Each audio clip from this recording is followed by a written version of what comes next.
Hi, you're watching CVTV. We're here in Atlanta at the ITW conference. I'm with Chandy Ghosh, COO and GM of Inteliquent E911 Services. Welcome to the program today. Hi, how you doing?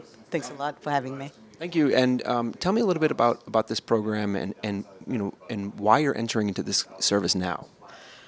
So, Inteliquent, as you know, is a premier network telecom wholesale services company.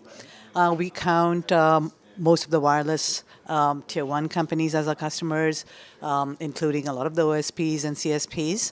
And so, and we have about over 90% of the country's rate centers, the population from rate centers on our network. We have about 40 nationwide POPs around the country, pretty expansive and highly reliable network. And so we figured, and we talked to a lot of our customers, and our customers, we'd hear about 911 outages and, very heavy FCC fines thereof. So we figured, we've got a really good, strong network, resilient network. And so we figured, why not? Let's get into the space. So we created emergency services, and our mission is modernizing emergency communications. So what are some of your main differentiators?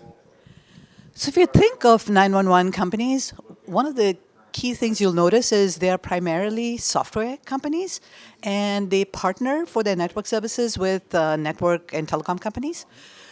In this case, we turned that upside down. We basically have been a network company for years, for decades, and we basically decided to build our emergency services software and network offerings on top of it.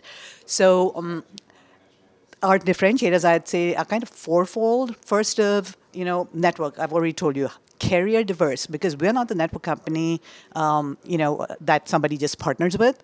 We are basically, we utilize diverse networks, carrier diverse networks for our solutions. That's the first thing. The second thing is software. We are a very agile DevOps-based shop, and so we provide customer-facing features in a very fast manner. And then on top of that, our entire infrastructure is very state-of-the-art. We don't have any aging infrastructure. And given a lot of 911 companies have been there for a long time, they have all these other challenges that we don't have. Okay, and then the last one I would say is because we are an OSP carrier, we understand the issues that carriers face with 911. So we understand the challenges, we know how to address them, and we can be a really good partner to folks who need 911 solutions. Where do you see the industry going in the next decade or so? Okay. So the first thing I'll say is, the 911 industry has been around for a very long time, right? We just celebrated our 50th anniversary last year, so it's a lot of the solutions are fairly, and of course 911 is very risk averse. So the technologies, the solutions, et cetera, have been have not kept up to technology, et cetera, that they should, right? So I'll speak to this from three different aspects. The first one is that our workforce, the people, okay? From a people perspective, 75% of the workforce by the year 2025 are going to be millennials. They are digitally native folks. And today, if you walk into a PSAP, which is the 911 public safety answering point, they basically have 5 monitors on their desks, 3 to 5 monitors, and these dispatchers have to actually go through all these monitors, figure out what to do, put this whole thing together, a response together in a very critical situation, trying to answer a 911 call. So there has to be much better technology for them. So that's one aspect. You got all these millennials coming digitally native, and we have to have better solutions for them. The other piece of it is this whole, where are these 911 requests coming from? Today, it's primarily people, in the past was all wireline phone, the physical phones in your rooms, et cetera. Then it became wireless, and then you have VoIP calls. In the future, what we're going to see is a lot of automation. So automated, think about vehicles. automated vehicles, wearables. My phone tells me all kinds of information. I'm in my wristwatch, and also, think about the smoke alarms, the different forms of alarms, car alarms, phone alarms, fire alarms, etc.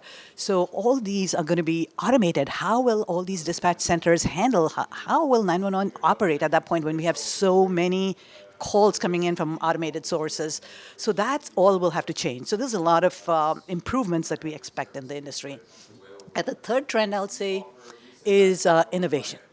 There's a lot of technology that we're improving as we speak, because like I said, 911 was pretty much very antiquated, and now we're getting a lot of new technologies that we're utilizing.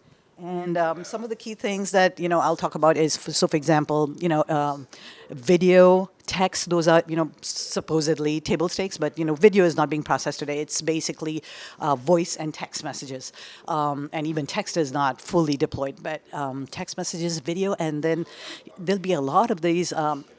You're pulling videos off of cameras around the cities. You're pulling videos off of people taking recordings, etc.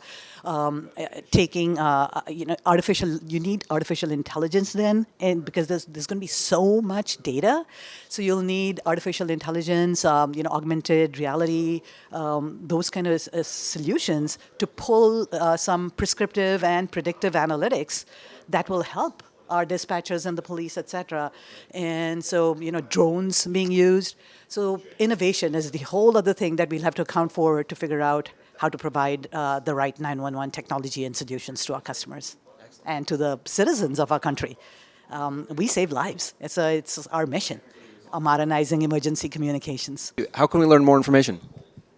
www.inteliquent.com. Please come to our website and reach out to us. We'd love to help you. Nice chatting with you, and good luck at the show this week.